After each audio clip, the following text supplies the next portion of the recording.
Hello, Jukka. This is Dimitris calling from Chicago and Metalkaoz. How are you? Hello, Metalkaoz. I'm doing fine. It is nice to be here. You have a great album coming our way, right? And it's the Thank you. 10th album. And For OG. It's been a while, and I really can't believe that we are actually here. Like that is a kind of like a sign pole or something like a mark in a band's career to actually release 10 albums in total. So in that sense, it's great. well, next year, in case you didn't notice, it will be the 30th anniversary for OG and the 20th anniversary for you in the band. Exactly. Yeah. I didn't think about me being 20 years in the band, but yeah, it's been 20 years. Right? Time flies. Yeah, but sometimes, anniversaries can make us feel old, but we are not, right? We are Yeah. Exactly. It's a perfect. lot of time. A lot of time. So, did the fact that this will be the 10th album add any kind of pressure to the band? Did you take this, I don't know, should I say seriously? Well, of course we take our music seriously, Of course. but but I know what you mean by asking that, and I think maybe subconsciously we have this kind of like a little bit pressure thing going on, but still, at the end of the day, it's another album, and what I meant by taking our music and albums seriously, we took the ninth album and the eighth album as serious as this because the music matters and it's important, and it's also important for us that we produce quality music to the people who choose to listen to our art. Yeah, absolutely. And of course, I was not saying that you guys did not take your music serious. Come on. I know. So, the album title. I know I read in the press release that this was a T-shirt of some kind, but still, I searched the album title and I found, hear me out, a Beverly Hills episode, the 90210. If you remember that series back in the day. Oh yes, I do. Wow, really? Yes, and it was so funny. But yes, It's really. yes, please do yourself a favor and search that. If you remember, it was, oh my goodness, it's been so long. Dylan talking to Yeah, Luke Perry was Dylan, and there yeah. was yeah, that's about it. What I remember about it, I think it was a full of drama, so no wonder they had that kind of a kind of an episode title there. But that's so cool. Thanks for the tip, man. Oh man, it was a we didn't like that series because it has become so famous back then. So I don't know. This comes to bite us. Yeah, true. So how did you connect, or how did you create the concept, the lyrical concept, to tie this to the album title? Well, it was kind of like the loose theme of the album is like a street theme thing going on, different kinds of stories. So basically, we were in a luck because that kind of album title can be related to the stories like pretty easily. It is not easy, but it would have been much harder to if we would have chosen a album title from outside source. Okay. This would be like totally different. Then it would have been really like much harder. But for that one, I think that title is something that gives one a lot of opportunity and a possibility to really like to make those connections. Okay. To the lyrics. In my opinion, I had it clear on my mind when I was I had some lyrics, of course, before that, and I had like from each and every one of those songs that we've made so far, like a year ago, and we were pretty along doing the pre-production, so it just took a little bit of getting used to that. I didn't come up with the album title, and it was actually all right. This was the first time before, like after my time on the band, that I didn't come up with the album title, and I think it's great. So you didn't, let's say, try to write lyrics for using the album title, and this is why you have this as an intro. True that, because they were already in some form of the other, they were already existent before the album title came to life for us. And what about the cover artwork? It is simple.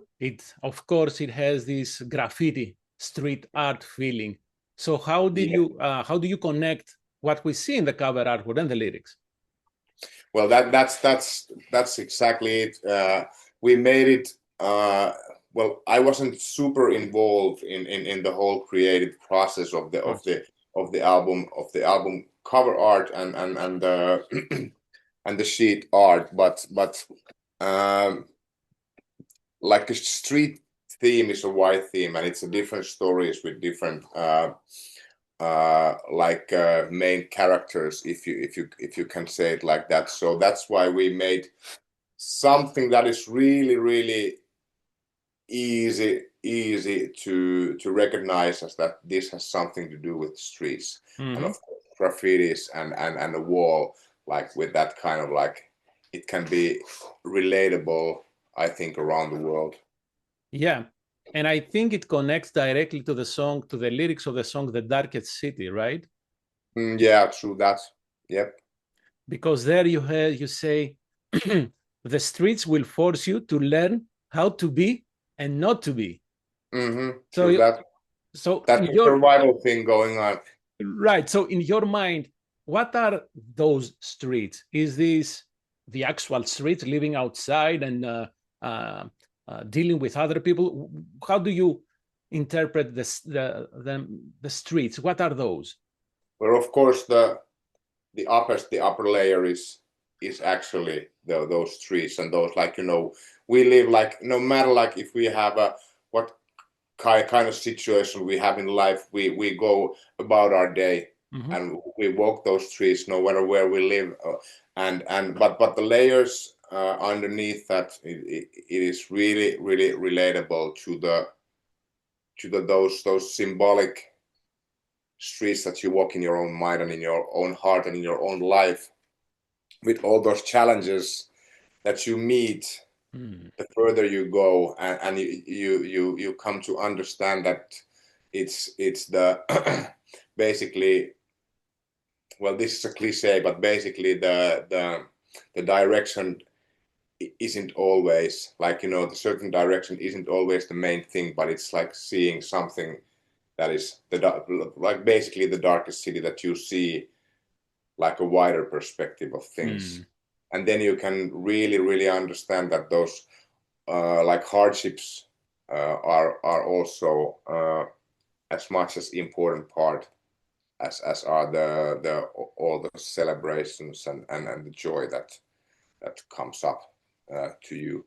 But there is really like a concrete actual thematics of streets. Like, for example, Barricades song and Streets of Rage song, those are really close to the actual happenings of those streets. So I didn't want it to make it all like symbolic and metaphorical, so there would be a more substance for people to grab than just like a mindset. Well, although the streets that we have in our mind are the most difficult to find our way in and to navigate. So yeah, I see what you're saying. I like that you mentioned Streets of Rage, because hear me out. It made me think. I saw a video of you talking about video games, and you mentioned Street Fighter. So Streets of Rage, Street Fighter. I know it's not a direct reference, but I had to say that. Yeah, there is those little things, of course, because I'm a big, like, I've been playing video games since I was this size, so it's an important part of my like cultural upbringing in a sense, and I think nowadays people understand that it's not just for kids, that it's like video games are like ageless in a sense. But back when I was like on my 16-bit Nintendo or first PlayStation or stuff like that, like as a teenager, then it was a different thing. Like the how people relate to those things were like the attitudes were really different. But I always took it seriously, and a lot of the games that I played, like role-playing games, for example, had a lot of depth in them, like story-wise and stuff like that. So that's why it's partially comparable for a novel. And Streets of Rage, like, like in an arcade world, that's fucking classic. So no worries. Can I squeeze one more question about video games? Do Of you course. think that those games in the 90s were better than the ones that we now have, even though we cannot compare the sound and the graphics? Well, no, Okay. because that there is always nostalgia element involved. Like,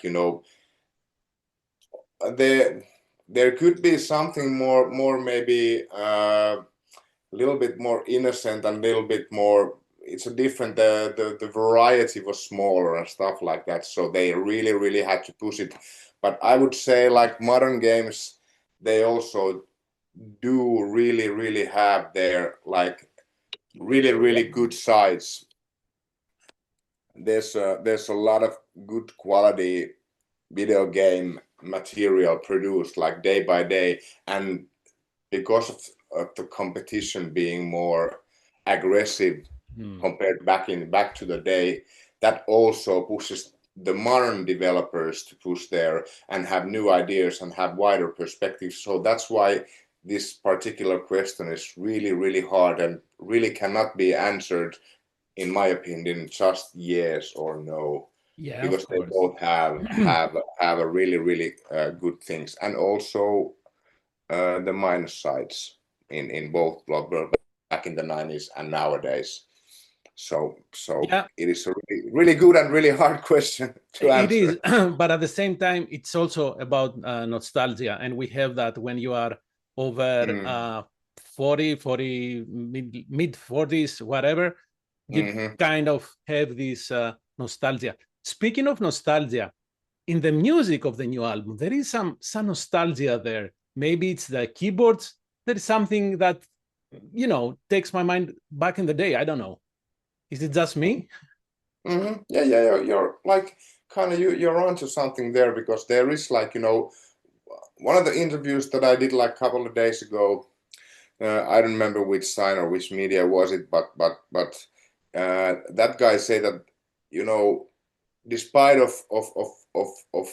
us being labeled as melodic death metal per se, there's still, like, he said that, okay, it's more than that. It's heavy metal. He said that this is like heavy metal, and he was like, and it's so great. So maybe that there's the nostalgia feeling, because those riffs, there are, like, for example, Ignite the Flame song. If you listen to the riff that begins when the drums kicking, and it really starts going, that song, you get a really good vibe of, like, Judas Priest, Painkiller era style of playing, like Leather Rebel or something like that.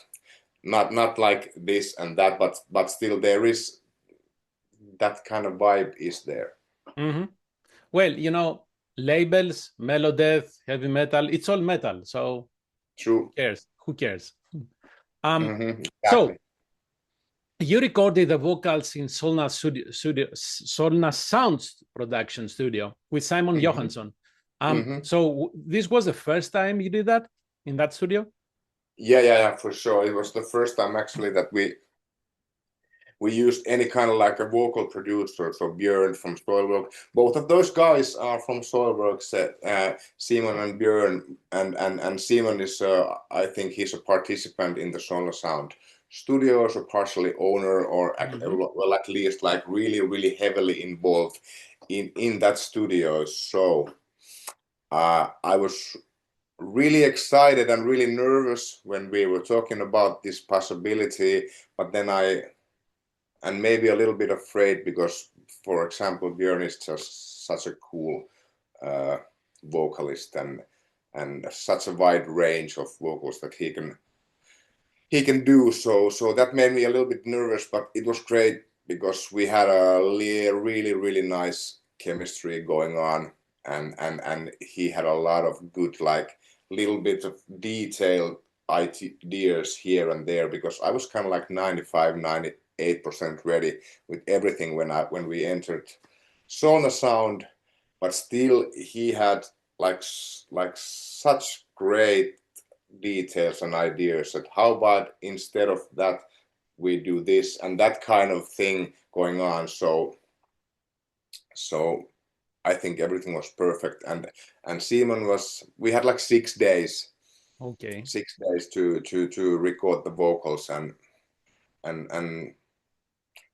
our like synergies worked really well together. So way to go, neighbors. But hearing you saying, using the words nervous and scared, why? I mean, it's not your first rodeo. You have been doing this for years. No, but it's the first rodeo with someone as talented as Björn to work together with. So that made me a little bit nervous, but I got over it, and I really hope that you can end in the hear it in the end result in the album. In your mind, what did you do differently, or what you will be doing differently moving forward? Well, I really like the direction of our musical style, where it's going with this album. You know, there's nothing wrong with 21's origin, but in my personal opinion, it was maybe a little bit too 80s vibe, super melodic, slash there was a couple of strange little like blast beat thingies here and there. Nothing wrong with blast beat in general, but this is more tightly packed and more in your face style OG's music, which I love. It's a combination, in my opinion, it's a combination of first album Spirits on August Light, and then the fourth album Redshift, and then the sixth album Beyond. Maybe a little bit Burning Cold here and there, but it is I really like that. So that is the direction basically that I am hoping, and I'm really hoping to also develop my own voice Interesting. as an artist, and I will see how these songs work live. The first two singles that we've been playing in Summer Festival, Last Hero mostly, but we played in Summer Breeze, we played My Pain for the first time, and it was great. Oh man, it is the album. It is great. It is great. I guarantee you. Thank you very much, man. Did I read this correct? Did I read this correctly that you use the same audio mixing desk as Queen used for Innuendo?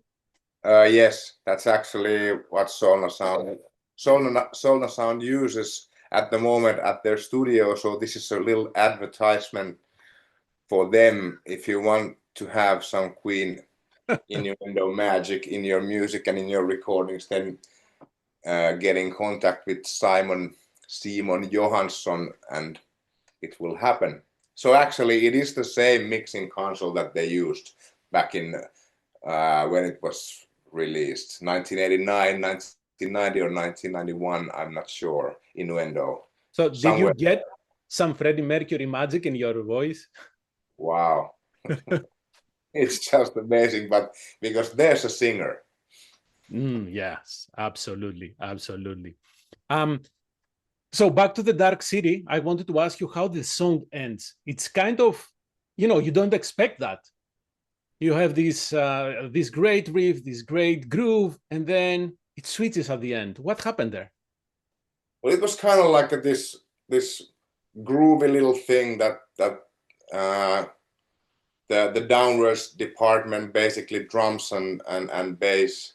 We wanted to have this more because the whole song is kind of my own personal working title for the song was the sheriff comes to town. So it was like, there's a lot of things happening there, and it's intense and it's a little bit faster, and there is a sea parties which is kind of flowing in a little bit more atmospheric and maybe even melancholic places. And then at the end, like even in the darkest city, things can be fine. So then there is this a little bit of groove, like a after hours or like late night hours jazz club thingy going on. So the sheriff brought some light at the end of the tunnel, maybe something like that. Exactly. Maybe. Yeah. A couple of days ago, you released a lyric video for Walking Ghost Face. I was going through the lyrics. Do you feel that right now most of us are indeed in a walking ghost phase? Like we move through life, we hold these things that being done wrong, or we are doing things wrong and we are numb about it, not stop caring? Well, I think like, everything like in the past 20 years, like if you think about it, this whole age is about like things happening fast and things moving fast and not having so much substance because we don't have time for substance. We only have time for new things and new like developments and stuff like that. So in that sense, I may have a little bit that kind of a direction in those lyrics, but they still are also really, really about addiction, like how it numbs people and how there's a tendency to make your servant the substance that was your servant becomes your master, which is also a cliche, but like for example, the old Megadeth song "Use the Man" had a same kind of like addiction vibe, but still, Walking Ghost Face, I just loved when I watched a lot of documentaries, and I loved the thing that I was watching a documentary about the Chernobyl nuclear accident back in 1986. We all remember that, and there was this actual condition of walking ghost face, which you had radium poisoning, and you seemed to be fine, and then after a time you were not fine. You like literally just dropped dead. So in that sense, like like emotionally and maybe even spiritually, like you said, people can be a little bit in that kind of a stage, but nothing lasts forever, not even those kinds of things. I think there's always a counterwave coming that maybe gives us as people more substance. Yeah. Yeah. You said a lot of things, but I remember the Chernobyl incident. Finland is closer to Russia, right? So, oh my goodness, I remember those days not being able to eat, advised not to drink milk because I was Yeah, a priest exactly. back then. Oh Yeah, my yeah. goodness. Yeah. We were kind of young then, really, really young then, but still, I do remember those kind of restrictions that, Yeah. and they were always talking about winds. Like winds are now today winds are going here, now the winds are going there. Like, we have to be, but it's a real threat. It's been 40 years now from that, 39 years from that, and maybe 15 years from Fukushima. And now people are actually like are talking about like nuclear weapons. So I think that is just crazy because those are accidents, but those, and I don't want to be political here. That's for other bands, but still, it's a crazy talk when we see with those accidents what really happens. Okay, let's not get political then. Yes. However, you mentioned something about addiction, and dealing with social media is a type of addiction. And to connect to that, the way we consume everything, looking for the next new thing, is the same thing like we do treat music, right? We will hear what, 30 seconds of a second of a song, exactly, or even less. Yeah. yeah. So I don't know. That's bizarre, and I have no idea how this what will that new standard be? I don't know, man. That's Yeah, you are. Yeah, you're true. You're very true about that. It's a direction which will take us into strange places, I would say. Yeah, and it's also such a shame because you have lyrics, and if you hear just 30 seconds, you don't pay attention to the lyrics and understand what that person is trying to say, and it's a big part of listening to music. Interpret the song as you understand it, right? True. Speaking of lyrics again, The Last Hero, we have a hero who is a savior but also a destroyer. How that works for that song? Well, it's kind of because it is an irony, because hero is always someone who takes kind of like control, and that is not 100% like agreed by maybe all the participants in that actual happening. So savior for one, destroyer for others. Absolutely. So touring, you start the touring cycle for this album in North America on November, and we will see you guys here in Chicago. Sure.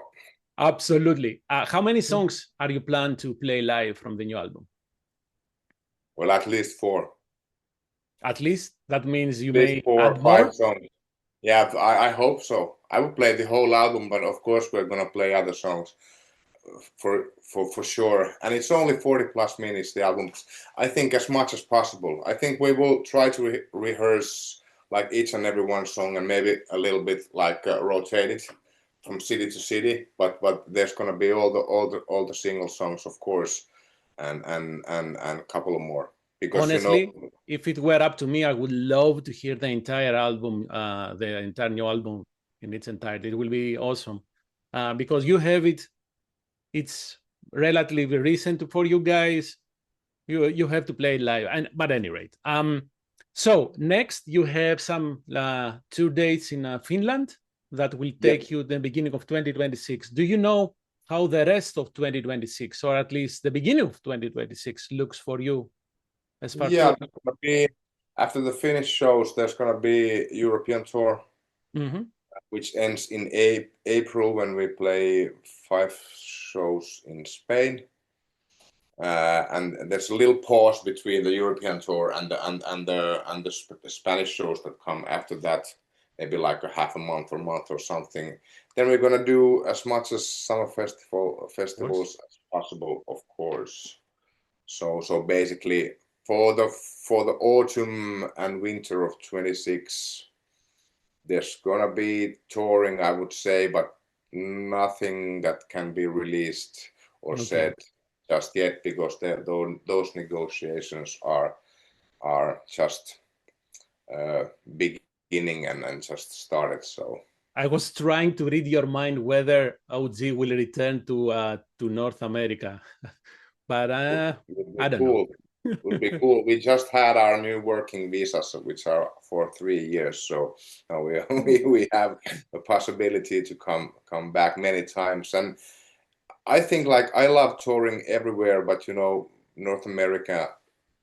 Well, let's just say America, especially United States, it's so different from Europe. Like, it is similar to Europe, but it's so different. Yeah.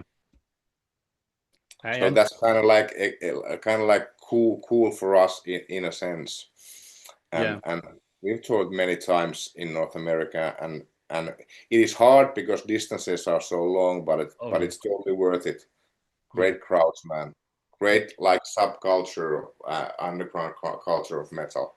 Yeah, and I hope the weather will treat you nicely in November, because you know in some Never parts know. of the US can be really difficult. Yep. We'll Jukka, see. thank you very much for your time. Absolutely. Thank See you in Chicago. Stay Will do. healthy, travel safely, and keep on doing what you're doing, man. Hell yeah. Thank Thanks. you. All right. See you. Bye Bye. bye.